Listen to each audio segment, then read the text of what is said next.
मेरा नाम वरुण है। ये मेरी सबसे मुश्किल समय की कहानी है, जब मैंने खुद ही अपने हाथों से अपनी जिंदगी को बर्बाद कर लिया था। जब मैंने खुद अपने लिए परेशानियों को खड़ा कर लिया था। मैं चाहता तो अपनी जिंदगी को रोशन कर सकता था, लेकिन ना जाने मेरी आंखों पर अंधविश्वास की ऐसी पट्टी बंध गई थी कि मैंने सब कुछ अपनी आंखों के सामने होते हुए देखकर भी उसे नजरअंदाज कर दिया। और आज मैं अपनी गलतियों की सजा भुगत रहा हूं, क्योंकि मैंने अपनी पत्नी की बातों में आकर अपनी माँ को ही धक्के मारकर घर से निकाल दिया था। वह रोती रही, मेरे आगे हाथ जोड़ती रही, कहती रही कि बेटा, मुझे घर से मत निकालो, तुम्हारे अलावा मेरे इस दुनिया में कोई नहीं है। मैं कहाँ जाऊंगी? इस उम्र में मुझे कौन सहारा देगा? बेटा, मेरे साथ ऐसा मत करो। मगर मुझे उनके रोने पर भी कोई तरस नहीं आया था, और ना ही उनकी रिक्वेस्ट का मुझ पर कोई असर हुआ था। मैंने बड़ी बेरहम और बेदर्दी से अपनी माँ को घर से निकाल दिया था। वो घर से निकल जाने के बाद दर दर की ठोकरें खा रही थीं। कभी फुटपाथ पर सो रही थीं, तो कभी सड़कों पर टहल रही थी अपना पेट भरने के लिए। मजबूरन उन्होंने लोगों से भीख मांगना शुरू कर दिया था। मुझे अपनी माँ की कंडीशन के बारे में सब कुछ पता था। सब कुछ जानते हुए भी मैंने अपनी माँ से मुंह मोड़ लिया था। मैं उन्हें भीख मांगते हुए देखता तो अपना चेहरा पलट लिया करता था। मुझे अपनी माँ की ऐसी हालत से कोई फर्क नहीं पड़ा था। वो मेरी माँ थीं। उन्होंने मुझे जन्म दिया था। सारी जिंदगी उसने मेरी परवरिश की थी, लेकिन ना जाने की उसकी ऐसी हालत देखकर मुझे बिल्कुल भी तकलीफ महसूस नहीं हुई थी। उसके कुछ दिनों के बाद ही मेरी पत्नी मेरा सब कुछ लेकर भाग गई थी। मुझे पता चला कि वो किसी लड़के के साथ फरार हो गई। वो उसका आशिक लगता था। फिर मेरी जिंदगी के बुरे दिन शुरू हो गए और मैं भी सड़क पर आ गया था। मुझे तो एक वक्त का खाना भी नसीब नहीं हो रहा था। मैं पूरी तरह से लाचार और मोहताज हो गया था। मैं रो रो कर अपनी माँ को याद किया करता था, अपने पापों की माफ़ी मांगता था, लेकिन अब बहुत देर हो चुकी थी। एक दिन अचानक एक बड़ी सी लैंड क्रूज मेरे पास आकर रुकी, और उसमें से ड्राइवर उतरकर सर सर कहता हुआ उतरा और मुझे खाना खिलाने लगा। जैसे ही मैंने ड्राइवर के पीछे खड़ी औरत को देखा तो मेरे पैरों तले से जमीन निकल गई थी। उस औरत की हालत देखकर मेरे होश उड़ गए थे। आज मौसम काफी खुशगवार था, लेकिन मैं अपनी जिंदगी की उलझन में इस कदर खोया हुआ था कि आज भी मैं अपने घर में बैठा हुआ इस बात का इंतजार कर रहा था कि कोई मुझे खाना खिला दे। मेरे दिन बहुत बुरे गुजर रहे थे, शायद ऐसे जैसे सड़क पर फिरते हुए आवारा कुत्तों के गुजरते हैं। मेरी जिंदगी ने ऐसा पलटा खाया कि एक एक वक्त की रोटी के लिए भी मैं तरस गया था। मैं लोगों का मुंह देखता रहता था कि वो बाजार से खाना खरीद कर खाते हैं, और मैं सिर्फ उनको देख सकता था। मैं उनको तरस भरी नजरों से देखता रहता था। मेरी हैसियत अब इतनी भी नहीं रही थी कि मैं एक वक्त का खाना भी खा सकूं। मैंने कभी नहीं सोचा था कि मेरे साथ ये सब कुछ भी होगा। मैं अपनी जिंदगी में बहुत खुश था। मैं अपनी जिंदगी पर और अपनी पोस्ट पर गर्व और घमंड किया करता था। आज मैं हर चीज का मोहताज हो गया था। आज पल पल का अकेलापन मुझे काट रहा था। मुझे ऐसा लगता था जैसे इस भरी हुई दुनिया में भी मेरा अपना कोई नहीं है। सच में मेरा अपना कोई नहीं था, तभी तो मेरे बुरे समय में किसी ने मेरा साथ नहीं दिया। शायद ये सब कुछ मेरी अपनी गलतियों की वजह से ही हुआ था। शायद ऊपर वाले ने मुझे मेरे किए की सजा दी थी। अकेलापन से कई गुना ज्यादा जरूरी मेरे लिए मेरा खाली पेट था, जो बार बार मुझे जिंदगी को खत्म करने पर मजबूर करने की कोशिश करता था। पिछले 2 दिन से मैंने कुछ नहीं खाया था।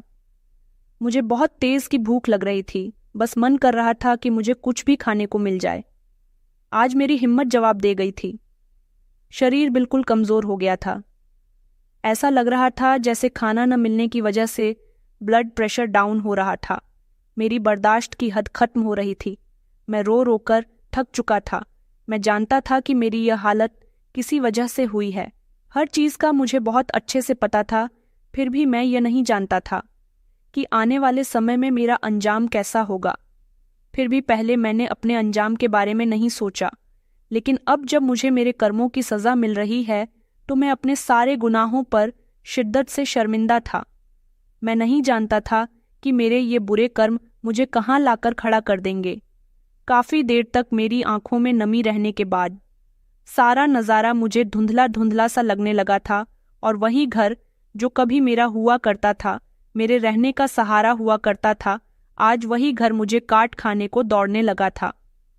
घबराकर मैं अपनी जगह से खड़ा हो गया था और खुली हवा में सांस लेने के लिए बाहर की तरफ दौड़ पड़ा था। मैं नहीं जानता था कि बाहर जाकर मेरी मुलाकात एक ऐसे इंसान से होने वाली है जिसे मैं टकटकी बांधकर लगातार देखता रहूंगा और जिसे देखने के बाद मेरा मुंह हैरानी से खुला का खुला रह जाएगा। मैं बहुत हैरानी और घबराहट का शिकार हो गया था। परेशानी की वजह से मैं वहां से भाग आया था। मैं नहीं जानता था कि मेरी मंजिल कहाँ है, क्या है। जो कुछ मैंने अपनी जिंदगी में किया था, उसके बाद मैं ऊपर वाले से ये उम्मीद कैसे कर सकता हूँ कि वो मेरे लिए खाने के दरवाजे खोल दे और मुझे मेरी गलतियों के लिए माफ़ कर दे। मेरी गलतियाँ इतनी बड़ी थीं, इतनी ज़्यादा बड़ी थीं कि मैं ऊपर वाले से भी नज़र मिलाने के काबिल भी नहीं रहा था। लेकिन शायद ऊपर वाले को मुझ पर रहम आ ही गया था। मेरी सज़ा शायद पूरी हो गई थी। वैसे तो मेरे लिए बड़ी से बड़ी सज़ा भी कम थी, लेकिन मैं अपनी गलतियों पर बहुत शर्मिंदा था और वक्त पर अगर इंसान अपनी गलतियों की माफ़ी मांग ले तो शायद उसकी ज़िंदगी संवर जाती है। मगर मैंने तो अपना काफ़ी सारा कीमती समय निकाल दिया था। मुझे अपनी मम्मी बहुत ज़्यादा याद आने लगी थी। मैं उनको दिन रात याद किया करता था। मम्मी के जाने के बाद मेरी बेवफा पत्नी थी जो मुझे छोड़कर किसी और के साथ भाग जाने के लिए तैयार हो गई थी। लेकिन कभी कभी मुझे मेरी पत्नी अपनी जगह ठीक भी लगती थी। ऊपर वाले ने तो उसे सबक सिखाने के लिए मेरी जिंदगी में भेजा था, लेकिन मैंने उसे सबक सिखाने के बजाय अपनी माँ को ही सबक सिखा दिया था। अपनी वो माँ जिसने मुझे जन्म दिया था, पिताजी के जाने के बाद जिसने मुझे सहारा दिया था, मेरी परवरिश की थी, मेरा ख्याल रखा था। मैं उसकी सारी अच्छाइयों को और उसके सारे कर्मों को भूल गया था। मैंने उनको उन गुनाहों की सज़ा दी थी जो उन्होंने कभी किए भी नहीं थे। थक हार कर पसीने में भीगा हुआ मेरा शरीर था और मैं फुटपाथ पर बैठा हुआ था। मैं ज़ोर ज़ोर से सांस लेने लगा था। मुझे लग रहा था कि आज मेरी जान निकल जाएगी। शायद मैं नहीं बच सकूंगा। भूख की वजह से मेरा बुरा हाल हो रहा था। पेट में चूहे दौड़ रहे थे, पेट कमर से लगा जा रहा था और शरीर कमज़ोर हो रहा था। आंखों के सामने अंधेरा सा आ रहा था। ऐसा लग रहा था जैसे मैं कई दिनों से भूखा हूँ, जबकि मैंने परसों ही तो बर्गर खाया था, कोल्ड ड्रिंक पी थी, लस्सी पी थी, राजमा के साथ फ्राइड राइस खाए थे और ये खाना मेरे लिए किसी खुशनसीबी से कम नहीं था। अब तो मैंने नसीब में कुछ भी नहीं बचा था, सिर्फ भूखा रहने के अलावा। मैं तो अपना पेट भरने के लिए खाने का मोहताज हो गया था। ऐसे में अगर मुझे खाना भी मिल जाता तो मेरे लिए बहुत बड़ी बात थी। घर आकर मेरे सब्र के बांध टूट रहे थे। मैं खुद सोच रहा था, बदन मेरा चूर चूर हो रहा था। पूरे शरीर में एक अजीब सी हलचल थी। गधा मजदूरी करने के बाद भी जब हाथों में 100 रुपये आए और तब भी खाना देने वाला कोई इंसान ना हो तो कैसा महसूस होता है, ये आज मुझे बहुत अच्छे से महसूस हो रहा था। कोई मेरा ख्याल रखने वाला नहीं था, कोई मुझसे बातचीत करने वाला नहीं था, कोई मेरी हालत को समझने वाला नहीं था। थक हार कर मैंने अपने आप को वहीं फुटपाथ पर ख़त्म होते देखा था। मुझे ऐसा लग रहा था कि आज मेरी आखिरी सांसें चल रही हैं और मैं दुनिया में तो बर्बाद हो ही गया था, बल्कि ऊपर वाले को मुंह दिखाने के लायक भी नहीं रहा था। मुझे मरने के बाद भी यकीनन नरक ही नसीब होगा, क्योंकि इस दुनिया में तो मैंने अच्छे कर्म किए ही नहीं थे। ये सोच मेरे दिमाग में आते ही मेरा दिल जोर जोर से धड़कने लगा था और मैं अपनी बंद होती हुई आंखों को बार बार खोलने की कोशिश कर रहा था कि काश कोई मदद आ जाए, कोई मेरा ख्याल रखने वाला आ जाए, मेरी मम्मी वापस आ जाए। फिर ऊपर वाले की तरफ से मेरे लिए एक ऐसी मदद आई जिसका नज़ारा अपनी आंखों के सामने देखकर मैं दंग रह गया था। मैं वो भयानक समय कभी नहीं भूल सकता था जब एक लैंड क्रूज़र दौड़ती हुई मेरे बिल्कुल करीब आ गई थी। मुझे लगा कि लैंड क्रूज़र कार मुझे ख़त्म कर देगी, मेरा एक्सीडेंट हो जाएगा। मैंने अपने दोनों हाथों से अपने चेहरे को छुपा लिया था कि शायद आज मेरी ज़िंदगी का आखिरी दिन है। मुझे अपने सारे पापों को याद कर लेना चाहिए, लेकिन हैरत इस बात पर हो रही थी कि मैं बच गया था और वो लैंड क्रूज़र बिल्कुल मेरे सामने आकर रुक गई थी। ड्राइवर फौरन से नीचे उतरा और सर करके अपने हाथों में मौजूद खाना मुझे खिलाने लगा। मैं फटी फटी नज़रों से ये नज़ारा देख रहा था। मेरे लिए ये नज़ारा यकीन करने काबिल नहीं था और ना ही बयान करने का दिल था। मैंने ना समझी इसे ड्राइवर की तरफ देखा और अभी मैं कुछ कहने ही वाला था, तब ड्राइवर कहने लगा कि सर, हमें पता है आप कई दिनों से भूखे हैं, आप कोई सवाल मत करिए, बस आराम से खाना खाइए। लेकिन मेरी नज़र तो ड्राइवर पर ही थी, बल्कि मेरी नज़र पीछे खड़ी हुई उस औरत पर थी जिसे मैं पहचानने की कोशिश कर रहा था। और जब मेरी आंखें और मेरा पूरा बदन इस औरत को अच्छी तरह से पहचान गया, तब मैं अपनी जगह उछल भी पड़ा था, क्योंकि मैं इस औरत को अपनी जिंदगी में कभी नहीं भूल पाया था। मेरी आंखों से आंसू बहने लगे थे, मेरा सर चकराने लगा था और दिमाग पूरी तरह से बंद हो चुका था।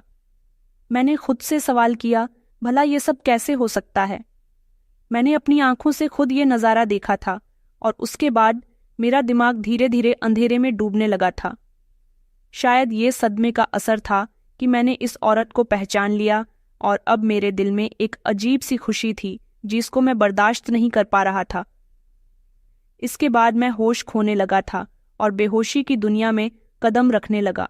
वहां कदम रखने से पहले मुझे अपने बीते हुए समय का एक एक मंजर याद आ रहा था कि जिसकी वजह से मैं इस हाल में पहुंचा था, और सामने खड़ी वो औरत मुझे देखकर मुस्कुरा रही थी।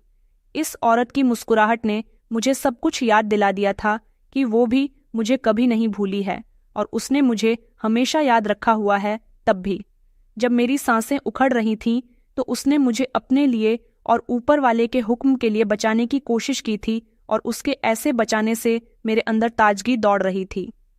लेकिन मेरा दिमाग इस बात को स्वीकार करने से इनकार कर रहा था।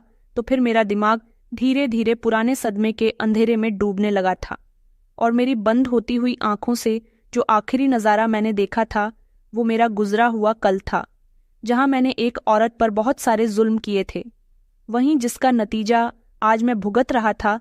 तो फिर आज बाजी पलट कैसे गई थी और मैंने ये सब कुछ अपनी आंखों से देखा था। अब यहाँ से मेरी कहानी की शुरुआत होती है। मेरे उन अच्छे दिनों की शुरुआत होती है जहाँ से मैंने अपने बुरे कर्मों की शुरुआत की थी। मैं अपने माता पिता का मुझसे बड़ी मेरी 2 बहनें हैं। मैं अपने माता पिता के लिए उनका इकलौता सहारा था, इसलिए मैं अपने माता पिता की आंखों का तारा हुआ करता था। ऐसा नहीं था कि उन्होंने मेरी दोनों बहनों को लाड प्यार नहीं दिया था, वो उनसे भी बराबर का प्यार किया करते थे। लेकिन मेरी दोनों बहनों की प्रार्थनाओं का नतीजा था कि मैंने जन्म लिया तो मेरे माता पिता की जैसे दुनिया ही पूरी हो गई थी। इससे पहले मेरी मम्मी और पिताजी को दुनिया ताने दे देकर थक चुकी थी कि तुम दोनों का तो नामो निशान खत्म हो जाएगा, तुम लोग मर जाओगे, तुम्हारा परिवार आगे कैसे बढ़ेगा, तुम्हारे बुढ़ापे में कोई सहारा नहीं होगा, तुम्हें सहारा कौन देगा? बेटा होता तो शायद तुम्हारे आने वाले कल को बेहतर बना देता। बेटियों की क्या है, बेटियां तो एक दिन विदा होकर अपने ससुराल चली जाएंगी, लेकिन हमेशा साथ तो बेटा ही रहता है। ये बातें मुझे बड़ी बहनें बताया करती थीं और मैं उनकी बातों पर हंस पड़ता था। कुछ इसी तरह की बातें कहकर मेरे माता पिता और मेरी बहनों को आसपास के लोग तंग किया करते थे। उन लोगों की सोच पर, उनके विचारों पर मुझे हंसी आ जाती थी, लेकिन मैं नहीं जानता था कि मेरे माता पिता को मेरे साथ भी बेसहारा और बेनाम निशान जिंदगी ही गुजारनी पड़ेगी, क्योंकि आने वाला वक्त बताने ही वाला था कि वो किस तरह से अपनी जिंदगी गुजारेंगे। मैं 6 साल का था। जिंदगी की हर खुशियां मुझे नसीब थीं। मुझे प्यार करने वाला मेरा परिवार था। मेरी छोटी सी तकलीफ पर भी परेशान हो जाता था। मेरे माता पिता ने अपना पेट पालकर मुझे पाला था। मेरी बहनें मुझसे बहुत प्यार किया करती थी। मेरे पिता पहले तो मजदूरी करते थे, लेकिन धीरे धीरे उन्होंने ठेका लेना शुरू कर दिया था और ठेके लेने की वजह से हमारे घर के हालात काफ़ी बेहतर होते चले गए थे। वह बहुत मेहनत के साथ अपना काम किया करते थे। जिंदगी में आराम नाम का शब्द ही नहीं था। बस दिन रात उनको मेहनत की पड़ी रहती थी, इसलिए हर कोई उनसे काम करवाना पसंद करता था, क्योंकि वह अपना हर काम बिल्कुल परफेक्ट तरीके से करते थे। ऐसे में मेरे पिता ने अपनी एक टीम बना ली थी और अब वह ठेकेदार बन चुके थे। मम्मी पिताजी की तरक्की से बहुत खुश होती थी और सारा क्रेडिट मुझे दिया जाता था कि जिस दिन से वरुण ने जन्म लिया है उसके शुभ कदम इस घर में पड़े हैं, उस दिन से ही तरक्की होती जा रही है। वरुण की वजह से आज हमारे घर के हालात बेहतर हो रहे हैं। मैं जब जब ये बात सुनता था तो मेरा सीना चौड़ा हो जाता था। मैं खुद पर गर्व महसूस करने लगता था और फूला नहीं समाता था। कोई मेरी तारीफ करता था तो मुझे बहुत खुशी होती थी। दिन इसी तरह से गुजरने लगे थे। मेरी बहनें जवान हो चुकी थीं और मुझ में मेरी बहनों में काफ़ी फ़र्क था। जब मैं 12 साल का था तब उन दोनों की शादी हो चुकी थी। पिताजी ने बड़ी मेहनत से पैसा जोड़कर मेरी दोनों बहनों की इज्जत के साथ शादी करवाई थी। वो हमेशा मुझे समझाया करती थीं कि अब हमारे माता पिता तुम्हारे हवाले हैं, तुम्हें उनका बहुत ख्याल रखना है। हमारे जाने के बाद तुम ही उनका इकलौता सहारा रह गए हो। हालांकि वो हमेशा मायके आया करती थी और मम्मी पिताजी का खूब ख्याल रखती थीं, लेकिन मैं दूसरी तरफ से खूब बिगड़ चुका था। मेरा ना तो ध्यान कभी पढ़ाई कर रहा था और ना ही मैंने कभी अपने माता पिता के बारे में सोचा था। मुझे हमेशा अपनी ज़्यादा फिक्र रहती थी, क्योंकि शुरू से ही मुझे बहुत ज़्यादा अहमियत मिली थी, इसलिए मैं खुद भी अपने बारे में ही सोचता था। मेरी नज़रों में न तो मेरी बहनों की और ना ही मेरे माता पिता की कोई अहमियत थी। दिन गुजरने लगे थे। मैं अब जवानी की दहलीज पर कदम रख चुका था। मेरे पिता ने सारी जिंदगी इतनी मेहनत की थी कि वो समय से पहले ही बूढ़े हो गए थे। उन्होंने बहुत चाहा कि मैं भी ठेका लगाना शुरू कर दूं, लेकिन मुझे इन चीज़ों में कोई दिलचस्पी नहीं थी। मैं तो हमेशा वही किया करता था जो मेरा मन करता था। मैं अभी से ही जिम्मेदारी में नहीं घिरना चाहता था। पिताजी कहते थे कि तुम मेरा काम संभाल लो। मैंने उनसे कहा कि पिताजी, आप ये कैसी बातें कर रहे हो? मैं अभी पढ़ रहा हूँ और पढ़ा लिखा इंसान भला मजदूरी कैसे कर सकता है? मुझे सिर्फ अपनी पढ़ाई पर ध्यान देना है। मैं हरगिज पे मजदूरी नहीं करूंगा। मुझसे ये सब नहीं हो पाएगा। आप ये ख्याल अपने दिल से भी निकाल कर रख दो। हालांकि मेरा पढ़ाई में भी कोई ध्यान नहीं था, मगर फिर भी मुझे पढ़ना ज्यादा बेहतर लगता था। मेरे अच्छे मार्क्स तो नहीं आते थे, लेकिन मैं पास हो जाता था। थोड़ी बहुत पढ़ाई एग्जाम के टाइम पर कर लिया करता था। उस दिन पहली बार मैंने अपने पिता की आंखों में आंसू देखे थे, जो कि मेरी वजह से आए थे। मेरी बातों की वजह से उनके दिल को चोट आई थी और उनको तकलीफ पहुंची थी। उसके बाद वह रोने लगे थे। मैं बेहद बिगड़ा हुआ लड़का बन गया था, जिसे कुछ कहने से पहले 100 बार सोचना पड़ता था। हमेशा मेरी बहनें मुझे घर आकर समझाया करती थीं कि अब तुम माता पिता का सहारा बनकर उनकी जिंदगी में आसानियां पैदा करो, मगर तुम तो उनका दिल दुखा रहे हो। देखो, आज जो तुम अपने माता पिता के साथ करोगे, आने वाले समय में तुम्हारे साथ भी ऐसा ही होगा। इसलिए अपने माँ बाप की कदर करो। माँ बाप एक बार चले गए तो दोबारा नहीं मिलेंगे। पिताजी अगर ऐसा ही चाहते हैं कि तुम मजदूरी करो, तो फिर तुम्हें उनकी ख्वाहिश पूरी करने के लिए जो करना पड़े वो तुम करो। पढ़ लिख कर तुम्हें नौकरी मिल जाएगी। तो ये सारी चीज़ें छोड़ देना, लेकिन घर में आमदनी का सिलसिला तो जारी रहेगा। तुम अपनी पढ़ाई भी जारी रखो और काम भी, क्योंकि तुम कमाओगे तो उससे तुम्हारा भी पेट भरेगा। पिताजी अब बूढ़े हो चुके हैं, वो अब काम नहीं कर सकते। मुझे अपनी बहनों की बातों का कोई असर नहीं होता था और ना ही मुझे रहम आता। मैंने अपने पिता को ये कहकर इनकार कर दिया था कि पिताजी, जब तक आप जिंदा हैं, आपकी जान में जान है, आप काम करते रहिए, मैं पढ़ लिख कर फिर सारे घर के खर्च उठा लूंगा। गणा, इसमें कौन सी इतनी बड़ी बात है? मैंने तो अक्सर बूढ़े लोगों को काम करते देखा है, जो इतनी ज्यादा उम्र में भी काम करते रहते हैं। अगर आपने काम कर लिया तो कोई बड़ा नाम नहीं होगा। मेरी बातों से मेरे पिताजी को बहुत तकलीफ पहुंची थी। पहली बार मेरी बातों से वह खामोश हो गए थे और मम्मी की आंखों से बहते हुए आंसू उनके गले तक आ रहे थे। मुझे इन सब बातों से कोई फर्क नहीं पड़ता था। मैंने पढ़ाई पूरी कर ली थी और इसके बाद भी काफ़ी महीने तक मैंने नौकरी की तलाश नहीं की थी। पिताजी जब मुझे नौकरी की तलाश करने पर जोर दिया करते थे तो मैं उन पर चिल्लाने लगता था, उनसे झगड़ा करने लग जाता था। कहता था कि अभी तो पढ़ाई से फ्री हुआ हूँ, थोड़ा तो आराम करने दो। आप लोगों का बस नहीं चलता कि आप लोग मुझे हर समय किसी न किसी काम में लगाए रखो। पिताजी इस समय काफ़ी बीमार रहने लगे थे, लेकिन मुझे इस बात का एहसास बिल्कुल भी नहीं था। अपने अंतिम समय में उन्होंने मुझे अपने पास बुलाकर नसीहत दी थी कि बेटा, आवारागर्दी और सुस्ती कभी तुम्हारे काम नहीं आएगी। अपना ख्याल रखो, अपनी माँ का ख्याल रखो। भले ही मुझे छोड़ दो, क्योंकि मैं किसी गिनती में नहीं आता, लेकिन अपना ख्याल रखने के साथ साथ, अपनी माँ का भी ख्याल रखने के साथ साथ, अपनी बहनों का भी ख्याल रखने के साथ साथ, अपनी बहनों की शादी तो मैं कर चुका हूँ, लेकिन तुम्हारी माँ को तुम्हारे पास छोड़कर जा रहा हूँ। अपनी माँ को कोई तकलीफ मत देना। मैंने रातों को उठ उठ कर तुम्हारी माँ को प्रार्थना करते हुए देखा है, सिर्फ तुम्हारे लिए। वो तुमसे बहुत मोहब्बत करती है, उसे कभी तकलीफ मत देना, हमेशा उसकी इज्जत करना, हमेशा उसे मोहब्बत देना, बल्कि हमेशा उसका ख्याल भी रखना। इतना कहकर पिताजी ने अपनी आंखें बंद कर ली थीं। मैंने खुद अपनी आंखों से अपने पिताजी के शरीर से जान निकलती हुई देखी थी। मैं अपनी जगह हैरान रह गया था। क्या जिंदगी इतनी नाकाबिले यकीन भी होती है? अभी तक तो वो मुझसे बातें कर रहे थे, अभी तक तो वो मुझसे मम्मी का ख्याल रखने की नसीहत दे रहे थे, लेकिन इतनी जल्दी वो मुझे छोड़कर कैसे जा सकते थे? मुझे हैरानी हुई थी, सदमा हुआ था, और इसी सदमे में कई दिन गुजर चुके थे। मेरी मम्मी विधवा हो चुकी थी, उन्होंने सफ़ेद साड़ी धारण कर ली थी, श्रृंगार खत्म कर दिया था। बहनें अपने घर की थीं। कुछ दिनों के बाद वो भी अपने ससुराल वापस चली गईं। घर की सारी जिम्मेदारी का बोझ मुझ पर आ गया। सच कहूं तो सिर्फ मेरी माँ का बोझ ही मुझ पर आया था। जैसे तैसे मुझे नौकरी भी मिल गई थी, जिसकी सैलरी सिर्फ 12,000 रुपये थी। पिताजी ने मम्मी को इतने अच्छे हालातों में रखा हुआ था कि 12,000 रुपये में तो वो घर के खर्चों में से ही बचा लिया करती थी। अब बचत ही अगर खर्चा बन जाए तो फिर क्या हाल होगा?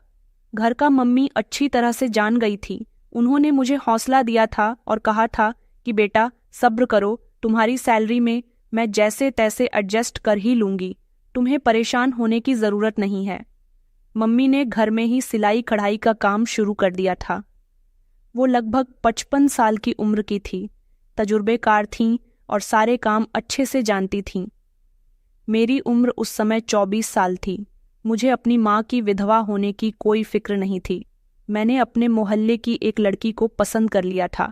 उसकी फैमिली हमारे मोहल्ले में नई नई रहने के लिए आई थी। वो लड़की बहुत चालाक और तेज थी। उसने मुझे देखते ही पहचान लिया था कि मेरे पास इतना बड़ा घर मौजूद है, अगर मैं इससे मोहब्बत करने लग जाऊं तो फिर ये घर में उसके नाम कर दूंगा। मैंने उसको साफ साफ शब्दों में बता दिया था कि मैं सिर्फ 12,000 रुपये महीने की सैलरी कमाता हूँ। उसने मेरी तरफ मुस्कुराकर देखा और अपनी मोहब्बत का यकीन दिलाते हुए कहा कि मैं तुम्हारे साथ इन 12,000 रुपये में भी गुजारा कर लूँगी। मैंने आपको इसलिए पसंद किया है क्योंकि आप मुझे अच्छे लगते हो और आपके घर में ज़्यादा लोग भी नहीं हैं। सिर्फ तुम्हारी एक बूढ़ी माँ है जिसका मैं हमेशा ख्याल रखूंगी। अगर तुम मुझसे शादी करना चाहो तो कर सकते हो, मैं तुम्हारे लिए बिल्कुल परफेक्ट हूँ। मैं सिंपल शादी में भी तुम्हारे घर आ जाऊंगी। मुझे उसकी इतनी जल्दबाजी समझ नहीं आई थी, लेकिन मैं उससे मोहब्बत करने लगा था तो उसके परिवार के कुछ लोगों पर मेरी नज़र ही नहीं गई थी। वो लगभग 5 बहनें थीं और शायद हर बहन को उसकी माँ ने खुली छूट दे रखी थी कि वो जिसे चाहे अपने प्यार के जाल में फंसा ले और अपनी ज़िंदगी में शामिल कर ले। उस लड़की का नाम भावना था। भावना अपनी सारी बहनों में बड़ी थी और उसका मिशन मेरे साथ जिंदगी गुसर बसर करना था। वो मुझसे उम्र में भी 3 साल बड़ी थी। मुझ पर मोहब्बत का भूत सवार था, इसलिए मुझे ये सब कुछ नज़र नहीं आया था। 1-2 बार हमारे घर पर भी वो आई थी। मम्मी से बातचीत करने की कोशिश की थी, पर मम्मी ने मुझे अपने पास बिठाकर बहुत प्यार से समझाया था, कहा था और सावधान भी कर दिया था कि बेटा ये लड़की बहुत तेज है, तुम इससे दूर रहना, इसके बिल्कुल भी करीब मत जाना, इससे बात मत करना और शादी का तो नाम भी मत लेना। ये सभी बहनें ऐसी हैं बिगड़ी हुई, पूरा मोहल्ला के बारे में बातें करता है। मैं मम्मी को देखता रह गया था और पहली बार मैंने मम्मी के सामने बदतमीजी की थी। मैंने कहा था कि खुद तो विधवा हो गई हो, लेकिन मुझे भी मेरी जिंदगी में खुश नहीं रहने देना चाहती। मैं तो भावना से ही शादी करूंगा, मुझे वही पसंद है और मैं उससे मोहब्बत करता हूँ। वो मेरी पहली और आखिरी मोहब्बत है। वो अगर हमारे घर में आ जाती है आपके हालचाल पूछने के लिए तो आखिर इसमें दिक्कत ही क्या है? तो क्या वो चालाक हो गई? वो तो आपसे बात करने के लिए यहाँ पर आ जाती है और आप उसकी बुराइयां कर रही हो, उसे धुत काट रही हो। वो भी मुझसे मोहब्बत करती है, इसलिए आपका ध्यान रखने के लिए भी हमेशा आपके पास आ जाती है। पर अब मैंने फैसला कर लिया है कि मैं शादी करूंगा तो सिर्फ इसी से ही करूंगा, इसके अलावा किसी और से बिल्कुल भी नहीं करूंगा। मेरी बात सुनकर मम्मी को बहुत हैरानी हुई थी, साथ ही वो खामोश भी हो गई थी। उन्होंने मेरी दोनों बहनों को घर बुलाया था और उनको पूरी बात बताई थी। उन दोनों ने भी मुझे बहुत समझाया था, लेकिन कहते हैं ना कि जब मोहब्बत कबूत सर पर सवार हो तो सारी दुनिया दुश्मन नजर आने लगती है।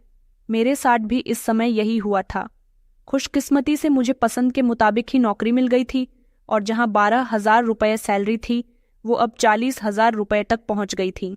ऐसे में मुझे खुद पर और ज्यादा गर्व महसूस होने लगा था। मैंने मम्मी से साफ कह दिया था कि मैं अब अपना और अपनी पत्नी का खर्चा खुद उठा सकता हूँ। अगर आप मेरी शादी सिंपल तरीके से कर दोगी तो ठीक है, वरना मैं खुद जाकर उसके साथ कोर्ट मैरिज के लिए उसे राजी कर लूंगा। मेरी मम्मी बदनामी होने से बहुत डरती थीं। वो नहीं सुनना चाहती थी कि कोई उनसे कहे कि तुम्हारे बेटे ने किसी लड़की को भगाकर उसके साथ शादी कर ली है।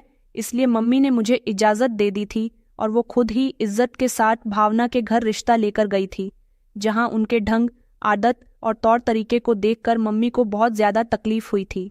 मेरी मम्मी बहुत समझदार औरत थी, हर काम बहुत तरीके और सलीके से करना जानती थी, जबकि भावना एक नंबर की हरामखोर और कामचोर लड़की थी जिसे कुछ भी नहीं आता था। पर मम्मी ने मेरी जिद के आगे अपने दिल पर पत्थर रख लिया था। शादी होते ही मैंने अपनी मम्मी से ऐसी आंखें फेर ली थीं कि वो मुझे देखकर हैरान रह गई थी। मम्मी भी सिलाई कढ़ाई करके अपना गुजारा कर रही थी। मैं पूरे के पूरे 40,000 रुपये अपनी पत्नी के हाथ में रख रहा था। वो सच में एक तेज लड़की थी। उसने मम्मी को शादी के कुछ दिनों बाद से ही साइड पर लगाना शुरू कर दिया था और साफ साफ कह दिया था कि अब मैं इस घर की मालकिन हूँ। आपकी हुकूमत के दिन गुजर गए, इसलिए कोशिश भी मत करना कि मेरे पति को अपने काबू में करने की। ये मेरा घर है और वो मेरा पति है। मैं उसकी कमाई पर हक रखती हूँ, उसकी हर चीज पर मेरा हक है। अपने पति की कमाई पर अपना हक जताया, वही काफी है, और वैसे भी बेटी की कमाई पर उसकी पत्नी का ही हक होता है। मम्मी ने उसकी यह बात खामोशी से बर्दाश्त कर ली थी। उन्होंने किसी से कुछ नहीं कहा था और अपनी मेहनत जारी रखी। वह अपना सारा खर्चा अपनी सिलाई कढ़ाई से ही पूरा किया करती थी। कभी कभी मुझे मम्मी की हालत पर रहम भी आ जाता था तो मैं कुछ पैसे बचाकर उनके हाथ पर रख दिया करता था। तब वह रोने लग जाती थी, लेकिन उन्होंने अपने मुंह से कभी कोई शिकायत नहीं की थी। धीरे धीरे मेरी मम्मी और मेरी पत्नी के बीच झगड़े बढ़ने लगे थे। मेरी पत्नी मेरी मम्मी का वजूद किसी तौर पर भी बर्दाश्त नहीं कर पा रही थी, लेकिन इस समय मेरी आंखों पर मेरी पत्नी की पट्टी बंधी हुई थी। इसलिए मैंने हमेशा अपनी मम्मी को ही कसूरवार ठहराया था। मुझे अपनी पत्नी सही लगती थी और मम्मी गलत। अभी मैं अपनी पत्नी की गलती एक्सेप्ट नहीं करता था।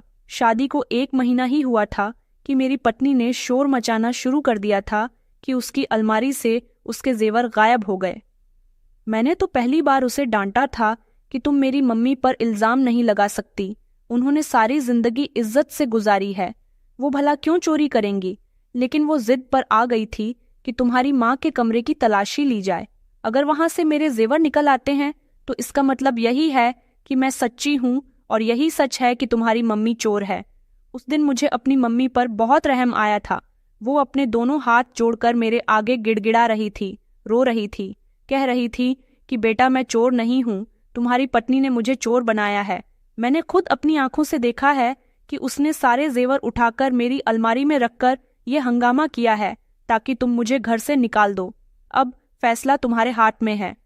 मम्मी ने ये बात मुझे पहले ही बता दी थी, इसलिए मैंने अपनी पत्नी के हंगामा करने पर उसे छूट नहीं दी थी, बल्कि अपनी पत्नी को ही डांट कर खामोश करवा दिया था और मम्मी की अलमारी से जेवर उठाकर अपनी पत्नी के हवाले कर दिए थे कि अपने जेवर की हिफाजत करना तुम्हारा काम है। अपनी चीजों की जिम्मेदारी खुद को भूल करो, आने दे, मेरी मम्मी पर इल्जाम मत लगाना, वो ऐसी नहीं है। मैंने उसे पहली बार जिंदगी में डांटा था। उसने मेरी इस बात को मम्मी से दुश्मनी में बदलकर रख दिया था। उसका अब यही मिशन हो गया था कि किसी भी तरह वो मेरी मम्मी को घर से बाहर निकालने में कामयाब हो जाए और उनको रोड पर खड़ा कर दे और फिर हमेशा हमेशा के लिए खुद घर की मालकिन बन जाए। उसकी सारी बहनें और माँ भी हमारे घर बहुत आती जाती थीं। मम्मी घर की मालकिन होकर भी एक साइड पर बैठकर सारा तमाशा देखती रहती थी और वह घर में हल्ला गुल्ला मचाए रखती थी। एक दिन मम्मी रोते हुए मेरे पास आई और कहने लगी कि बेटा अब मुझसे बर्दाश्त नहीं होता, मेरी हद पार हो चुकी है। पहले सिर्फ उसकी बहनें यहाँ आया करती थीं, अब न जाने कौन कौन आता रहता है। तुम तो काम पर होते हो तुम्हें क्या पता कि ये लोग मुझे डराती हैं, धमकाती हैं। मुझे अपनी जान का खतरा है। बेटा, तुम चाहो तो इसे डिवोर्स देकर अभी इससे पीछा छुड़ा सकते हो। तुम नहीं जानते कि भावना बहुत चालाक है, बहुत शातिर है। मैंने अपनी मम्मी को तसल्ली दी, लेकिन भावना सारी बातें सुन चुकी थी। शायद वो हर समय इसी तलाश में लगी रहती थी कि मेरी मम्मी मुझसे क्या बातें करती हैं और मेरी मम्मी मुझे उसके खिलाफ कैसे भड़काती हैं। इसलिए पहली बार उसने हंगामा मचाया था और मेरी मम्मी पर इल्ज़ाम धरा था कि जो कुछ ये मेरे बारे में इल्ज़ाम लगा रही है, दरअसल ये औरत खुद ही गलत काम करती है। पति के मरने के बाद भी इसके अंदर की आंख ठंडी नहीं हुई और ये दूसरे लोगों को अपने घर बुलाती है। उसने मुझे इस तरह शर्मिंदा कर दिया था कि मैं अपनी मम्मी को शक की नज़र से देखने लगा था। मेरी मम्मी रोने लगी थी, लेकिन तब देर हो चुकी थी। मैंने अपनी मम्मी पर जिंदगी में पहली बार हाथ उठाया था और उन्हें थप्पड़ मारकर घर से निकाल दिया था। कहा था कि आप मेरी पवित्र पत्नी पर इल्ज़ाम लगा रही हो, जबकि आप खुद घिनौने काम में शामिल हो। आपको शर्म आनी चाहिए कि आप अपने किए का इल्ज़ाम दूसरों पर धरती हो। मैं आपको माँ नहीं कहता। मेरे पिता ने तो हमेशा आपको बहुत इज्जत और मोहब्बत दी थी और उनके मरने के बाद आप इन गलत रास्तों पर चल पड़ी हो। मैं ये बात कभी भी स्वीकार नहीं कर सकता, बल्कि मैं तो आपको ये बात बता देना चाहता हूँ कि अब आपकी इस घर में कोई जगह नहीं है। मैंने उन्हें हाथ से पकड़कर धक्के देकर घर से निकाल दिया था। पहली बार मेरी पत्नी बहुत खुश नजर आ रही थी। वो बार बार मुझे गले लगाते हुए मुझसे अपनी मोहब्बत का इजहार करती और कहती कि जो काम आपने आज किया है वो बहुत जल्द आपको कर लेना चाहिए था, जबकि मेरी माँ मेरे आंख के हाथ जोड़कर फूट फूट कर रो रही थी और कह रही थी कि बेटा, मुझे घर से मत निकालो, लेकिन फिर भी मैंने उनकी एक न सुनी। भावना कह रही थी कि मुझे आज आप पर बहुत गर्व हो रहा है कि आपने उस घटिया औरत को इस घर से निकाल दिया। मैं तो आप पर हमेशा ही गर्व करती हूँ कि आपने अपनी पत्नी का मान टूटने से बचा लिया और जो इंसान इस बात का जिम्मेदार था उसे उसके रास्ते तक पहुंचा दिया। लेकिन मैं नहीं जानता था कि मेरी जिंदगी अब बदलने वाली है और मेरी मम्मी का कहा हुआ एक एक शब्द सच साबित होने वाला है। मेरी दोनों बहनों ने मुझे बहुत बुरा भला कहा था और कहा था कि तुम बेटा कहलाने के लायक ही नहीं हो। एक बेटा होते हुए भी तुम्हें अपनी माँ पर भरोसा नहीं था, जो तुमने उन्हें घर से बाहर निकाल दिया। वह दोनों अलग अलग शहरों में शिफ्ट हो चुकी थी और एक ही घर में उन दोनों की शादी हुई थी। इसलिए उन्होंने मुझे साफ शब्दों में कह दिया था कि अब तुम्हारा हमसे कोई संबंध नहीं है। जो इंसान हमारी माँ का ख्याल नहीं रख सकता, वो बहनों के बारे में क्या सोचेगा। मम्मी को तुमने घर से निकालकर बहुत बड़ा पाप किया। इसका कर्ज तो तुम्हें चुकाना ही पड़ेगा। हम तो तुम्हारी जिंदगी के लिए प्रार्थना करते हैं कि अब तुम्हें जिंदगी में वो सब कुछ ना देखना पड़े जिसका भुगतान मम्मी ने किया है। इतना कहकर उन्होंने फोन बंद कर दिया था और फिर कभी मुझसे कोई कॉन्टैक्ट नहीं रखा। मैं इस समय अपनी मोहब्बत की मस्ती में मगन था। मैं नहीं जानता था कि ये सब कुछ मेरे लिए एक भयानक समय लाने वाला है, जिसकी तरफ मैंने कोई ध्यान ही नहीं दिया था। मैं सुबह सवेरे घर से निकलता था और रात को वापस आता था। मेरी पत्नी हर वक्त मोबाइल में बिजी रहती थी, कभी अपनी मम्मी से तो कभी अपनी बहनों से, कभी न जाने अपने किन किन दोस्तों से फ़ोन पर बातें करती रहती थी। मैं उसे कह कहकर थक जाता था कि तुम मुझे टाइम दिया करो, मैं तुम्हारा पति हूँ, मुझे तुम्हारे वक्त की बहुत ज़रूरत है। लेकिन वो मुझे इग्नोर करने लगी थी और कहती थी कि मेरा सारा दिन आपके घर के कामों में गुजर जाता है। अगर थोड़ी देर के लिए मैं अपने दोस्तों या अपनी बहनों से फ़ोन पर बात कर लेती हूँ, तब आपको अपने वक्त की फ़िक्र हो जाती है। ये बात मैंने बहुत अच्छी तरह से महसूस की थी कि मम्मी के घर से जाने के बाद उसने मुझे भी नज़रअंदाज करना शुरू कर दिया था। अब वो पूरी तरह से यही चाहती थी कि मैं उसे कुछ भी न कहा करूं। वो जैसा करती है मैं उसे करने दिया करूं और सिर्फ अपने काम से काम रखा करूं। एक दिन मेरी बहुत तबीयत खराब हो गई तो मैं ऑफिस से जल्दी घर आ गया था। तो ये देखकर मैं हैरान रह गया था कि जैसे घर में कोई पार्टी हो रही है। उसकी सारी बहनें, माँ और सारी कजिन्स वहाँ हल्ला गुल्ला मचा रही थीं और 5 अजनबी लड़के भी मौजूद थे, जिन्हें मैंने अपनी जिंदगी में पहले कभी उनके साथ नहीं देखा था। वो सब लोग जैसे मुझे देखकर एकदम से परेशान हो गए थे, तो मेरी पत्नी फौरन आगे आई और उसने बात बनानी शुरू कर दी। कहने लगी कि मेरी छोटी बहन पास हुई है, उसकी पार्टी कर रहे हैं, आप भी हमें ज्वाइन कीजिए। लेकिन मेरे सर में बहुत तेज दर्द हो रहा था, इसलिए मैं कमरे में बंद होकर रह गया था। मुझे बहुत सदमा पहुंचा था कि मेरे पीछे मेरी पत्नी मेरे ही घर में ये सब कुछ कर रही है। मैं अपना घर उसके हवाले छोड़कर जाया करता था और वह अनजान लोगों को घर में बुला रही थी और फिजूल खर्ची तो इतनी किया करती थी कि यहाँ आपको ये बात बताता चलूं कि मेरी नौकरी में तरक्की तो काफ़ी हो गई थी और मैं अच्छा खासा कमाने भी लगा था, लेकिन मेरी ये कमाई मेरी मम्मी के लिए नहीं थी। मैंने अक्सर उन्हें रोड पर फुटपाथ पर भीख मांगते हुए देखा था। जब मैं उन्हें इस हालत में देखता था तो मेरा दिल तड़प कर रह जाता था। फिर मैं शर्मिंदा हो जाता था कि किस मुंह से जाकर अपनी मम्मी से कहूँ कि वो वापस घर में आ जाए। उनके बिना घर का माहौल बहुत खराब हो गया। उनके बिना मेरा घर में मन नहीं लगता। मैं अपनी मम्मी को बहुत याद करता हूँ। मम्मी, आपके बिना घर खाली खाली है। और मेरा ईगो ये गंवारा नहीं करता था कि मैं अपनी मम्मी से बात भी करूं। अंदर ही अंदर मुझे शर्मिंदगी होती थी और मैं खुद से कहता था कि मैं किस मुंह से मम्मी को बुलाऊंगा। मैंने तो खुद उनको घर से धक्के देकर निकाला था।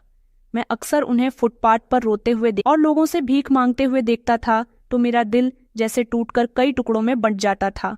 एक दो बार मैंने हिम्मत भी की थी कि अपनी मम्मी से बात करता हूँ, जबकि मेरी पत्नी मेरे इन इरादों को पहचान गई थी। इसलिए उसने मुझे पहले ही खबरदार कर दिया कि अगर तुम्हारी मम्मी इस घर में वापस आई तो मुझसे बुरा कोई नहीं होगा। मैं तुम्हें छोड़कर चली जाऊंगी। उसकी बातें सुनकर मैं हैरान रह गया था। मेरी कोई औलाद भी नहीं थी। शादी को 2 साल होने वाले थे और शादी के 1 साल बाद ही तो मैंने अपनी मम्मी को घर से निकाल दिया था। इस बात को लगभग 1 साल हो गया था। मैं बेहद शर्मिंदा था। समझ नहीं आता था कि जिंदगी किस तरफ जा रही है। धीरे धीरे मुझे अपने काम में लॉस होने लगा। मेरे पास से मेरी सारी जुड़ी हुई इनकम खत्म होने लगी। घर में लड़ाई झगड़े होने लगे। पैसों को लेकर मेरी पत्नी हमेशा मुझसे झगड़ा करती थी और कहती थी कि सारा पैसा तुम खुद रख लेते हो और मुझे फूटी कौड़ी भी नहीं देते, जबकि ऊपर वाला भी ये बात बहुत अच्छे से जानता था कि मैं अपना सारा पैसा लाकर उसी के हाथ में दिया करता था। मैं जब भी उससे हिसाब किताब मांगता था कि तुम इतने पैसों का क्या करती हो, तो वह कहती थी कि सारे पैसे घर में खर्च हो जाते हैं। महंगाई भी तो देखो ना, आसमान छू रही है। जबकि हमारे तो बच्चे भी नहीं थे, सिर्फ हम 2 पति पत्नी ही थे। अगर बच्चे होते और वो ये बात कहती तो मैं मान जाता। मुझे शक होने लगा कि कहीं वो मुझे धोखा तो नहीं दे रही। मैंने उसे अपनी कमाई से काफी सारा सोना भी बनाकर दिया था और घर की हर चीज नई लेकर दी थी। जब मैं ऑफिस से घर वापस आया तो ये देखकर हैरान रह गया कि मेरे घर के दरवाजे पर ताला लगा हुआ था। मुझे कुछ समझ नहीं आया कि ये क्या हुआ है। मेरे पास घर की चाबी भी नहीं थी। चाबी हमेशा भावना के पास ही हुआ करती थी। घर का ताला तोड़कर जब मैं अंदर दाखिल हुआ तो पूरा घर खाली पड़ा हुआ था। मेरा सारा सामान कहाँ गया? सोना कहाँ गया? वो नकदी कहाँ गई जो मैंने बचत करके घर में रखी हुई थी? मैं धीरे धीरे हर कमरा तलाश करता जा रहा था, लेकिन वो कहीं भी मौजूद नहीं था। यहाँ तक कि कमरे से फर्नीचर भी उठा लिया गया था। पूरा घर यानी 4 दीवारी खाली पड़ी हुई थी। किचन में कुछ बर्तनों का सामान मौजूद था। इसके अलावा बाहर एक एक चीज गायब थी। मैंने अपनी पत्नी को कई बार फोन मिलाया, लेकिन उसने फोन नहीं उठाया। तब मुझे किचन की दीवार पर एक कागज चिपका हुआ मिला, जिसमें लिखा हुआ था कि अब बहुत देर हो गई है। वरुण, तुम मेरे हाथों से काफी समय से बेवकूफ बनते आ रहे हो और अब मैं चालाकी से तुम्हारी ही कमाई के पैसे जोड़ जोड़कर इतनी काबिल हो गई हूं कि मैं खुद अपना घर खरीद सकूं, चाहे किराए पर ही सही। तुम्हें तुम्हारी 4 दीवारी मुबारक हो। हालांकि मैं तुम्हारे घर का सारा सामान ले जा रही हूं, क्योंकि सारा सामान तो मेरा ही था ना। जिस पर मेरा ही नाम लिखा हुआ था। इसीलिए मैं जिस लड़के से मोहब्बत करती हूँ उसके साथ जा रही हूँ। मैंने कभी तुमसे मोहब्बत नहीं की, बल्कि हमेशा नफरत की है।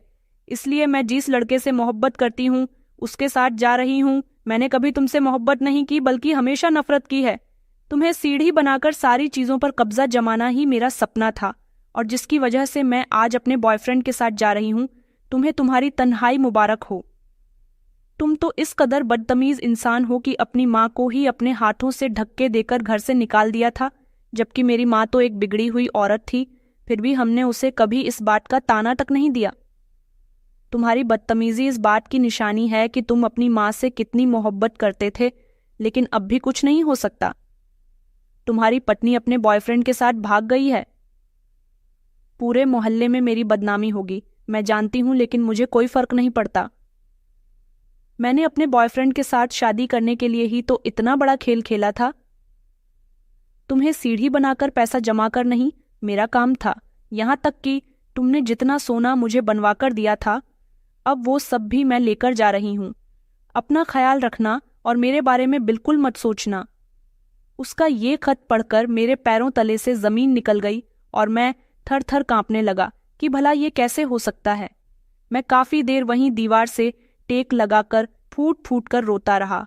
समझ नहीं आ रहा था कि जिंदगी ऐसे कैसे बदल सकती है। वो अपने बॉयफ्रेंड के साथ कैसे भाग सकती है, जबकि मैं उसका पति था।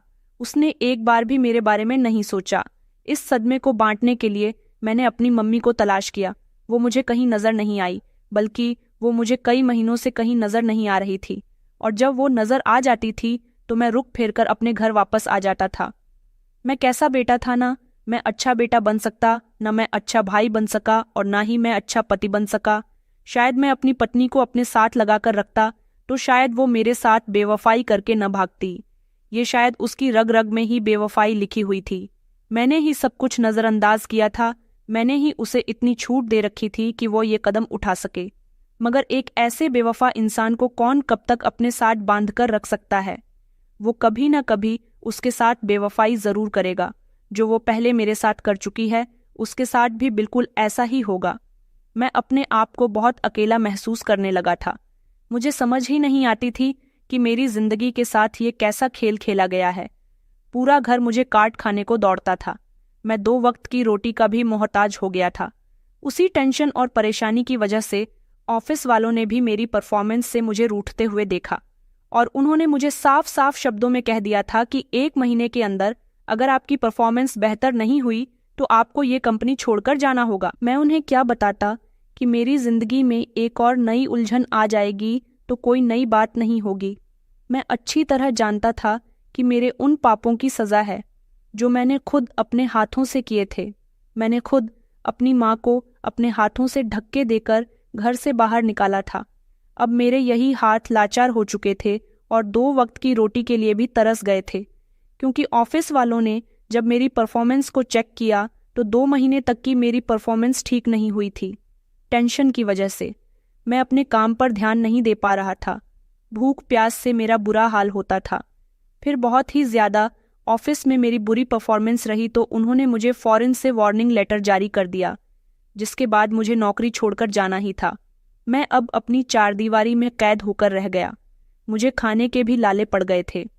2 वक्त की रोटी के लिए भी मैं लाचार और मोहताज हो चुका था। मेरी मम्मी होती तो वो मुझे अपने हाथों से खाना बनाकर खिलाती, लेकिन मैंने खुद अपनी माँ को अपने हाथों से दूर कर दिया। काफी दिन गुजर गए और मैं भूख की चपेट में आ गया था। उस दिन मौसम काफी खुशगवार था, लेकिन मेरे दिल में एक हलचल थी। मुझे समझ नहीं आ रहा था कि मेरे साथ ये सब कुछ क्या हो रहा है। जैसे जैसे मैं ये सब समझने की कोशिश करता, मेरा सर चकराने लगता। भूख तेज लगने की वजह से मैं घर से बाहर आ गया। मेरा मन कर रहा था कि मैं दुनिया से ही गायब हो जाऊं। मुझे ऐसा लग रहा था जैसे आज मेरी जिंदगी का आखिरी दिन है। मैं वहीं पर बैठकर रोने लगा था।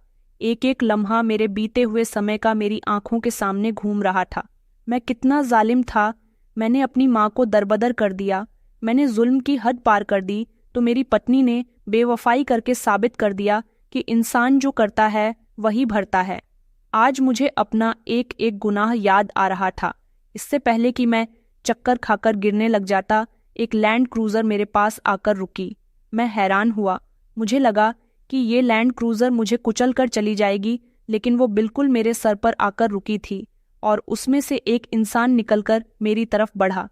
मैं समझा कि शायद वो मुझे इस जुल्म का निशाना बनाएगा जैसा कि यहाँ मामूली है। लेकिन फिर उस इंसान ने जो कुछ कहा उसे देखकर मैं गहरी हैरानी में डूब गया था। उस इंसान की गाड़ी से निकले एक ड्राइवर ने मुझे सर सर कहकर अपने हाथ में मौजूद खाना खाने के लिए दिया। मैं जो भूख से बेहाल था, कुछ भी सवाल किए बिना खाना खाने लगा। जैसे ही मेरी नज़र पीछे खड़ी औरत पर पड़ी तो मैं अपनी जगह जैसे सदमे में गुम हो गया था। मुझे बहुत हैरानी हुई थी। पीछे खड़ी औरत कोई और नहीं बल्कि मेरी अपनी मम्मी थी। उनकी हालत पूरी तरह से बदली हुई थी। उन्होंने महंगे कपड़े पहने हुए थे और जेवर भी उनके हाथ में महंगा बैग था। वो मेरी तरफ देखकर मुस्कुरा रही थी, फिर मेरे बराबर में बैठ गई। मैं जोर जोर से रोता रहा, उनसे एक सवाल तक न किया क्योंकि मैं अच्छी तरह से जानता था मुझे मेरी गलतियों की सज़ा मिल रही है। जब हम दोनों माँ बेटे बैठकर काफ़ी देर तक रोते रहे, तब मैंने मम्मी से सिर्फ इतना सवाल किया कि तुम मुझे नहीं भूली, मैं भी तुमको नहीं भूला। मैंने तुम्हें बुरे शब्दों में याद किया और तुमने मुझे हमेशा अच्छे शब्दों में याद किया होगा। शायद तुम्हारी बद्दुआ मुझे लग गई है। मम्मी, वो जो तुम्हारे दिल में रहकर ऊपर आसमान तक पहुंच गई थी, काश ऐसा न होता। मैं रो रो कर खुद को बुरा भला कह रहा था, कोस रहा था। मेरी आंखों में बहुत सारे सवाल मौजूद थे कि ये सब कैसे हुआ। मेरी मम्मी मुझे अपने शानदार बंगले में ले आई थी, महारानी से उनका घर देखता रहा। मैंने सबसे पहले स्नान करने के लिए कहा, अच्छे कपड़े पहने और अपनी मम्मी की गोद में सर रखकर वो कहानी सुनी जो मेरी नज़रों से ओझल थी। मम्मी ने रोते हुए बताया कि बेटा, जब तुमने मुझे घर से बाहर निकाल दिया था, तब मैं काफ़ी महीने तक दर दर फिरती रही थी, भटकती रही थी, भीख मांगती रही थी। लेकिन फिर मेरी किस्मत का सितारा जाग गया और मुझे एक ऐसे इंसान ने शादी के लिए कबूल कर लिया जो मेरा बहुत पुराना दोस्त था, मेरे साथ पढ़ता था। उसने मुझे देखते ही पहचान लिया था। हालांकि वो उम्र में मुझसे काफ़ी बड़ा था। फरिश्ते की एक झलक महसूस करते ही वो मुझे जान गया था। मेरी पूरी कहानी जानकर उसने मुझे अफसोस करते हुए अपने घर में जगह दी थी और लोगों की बातों से बचने के लिए उसने मुझसे शादी कर ली थी। वह तुम्हारे पिताजी की उम्र से भी काफ़ी बड़ा था। 1 महीने पहले ही उसने मरने से पहले अपनी सारी जायदाद मेरे नाम कर दी है और अब मैं उसकी जायदाद पर ऐशो आराम कर रही हूँ। लेकिन मेरे पास सुकून नहीं है और ये सुकून मुझे उस समय मिला जब मैंने तुम्हें सड़क पर लगभग बेहोश होते हुए देखा था। मैं तुम्हें अपने घर ले आई हूँ बेटा, इसलिए नहीं कि मैं तुम्हें अपनी दौलत दिखाना चाहती हूँ, बल्कि इसलिए कि मैं तुम्हें ऊपर वाले की कुदरत दिखाना चाहती हूँ कि सब साथ छोड़ जाएं तो भी ऊपर वाला ही हमेशा अपने सच्चे भक्तों के साथ होता है। मैं तुम्हें कुदरत का करिश्मा दिखाने के लिए लाई हूँ ताकि तुम्हें अंदाज़ा हो जाए कि इंसान की कोई अहमियत नहीं है। ऊपर वाला जिसे चाहता है बदल देता है, अमीर कर देता है। मेरे पास क्या था? कुछ भी नहीं था और आज मेरे पास देखो सब कुछ है। लेकिन तुम्हें याद करते नहीं थकती। ऐसी हालत में भी मैंने तुम्हें याद करना नहीं छोड़ा। मुझे ये भी पता है कि तुम्हारी पत्नी ने तुम्हारे साथ क्या किया। तुम्हारे साथ बेवफाई करके वो तुम्हें अकेला छोड़कर भाग गई। ये खबर भी मुझे उसी समय मिल गई थी। मुझे बेहद अफसोस हुआ था। मैं रोते हुए अपनी माँ के कदमों में बैठ गया था, उनसे माफ़ी मांगता रहा। उन्होंने मुझे माफ़ कर दिया था। मुझे लगा कि ऊपर वाले ने भी मुझे माफ़ कर दी। मेरी मम्मी ने मेरी दूसरी शादी अपनी पसंद की लड़की से करवाई थी। अब मैं अपने सौतेले पिता की छोड़ी हुई दौलत पर ऐश कर रहा हूँ।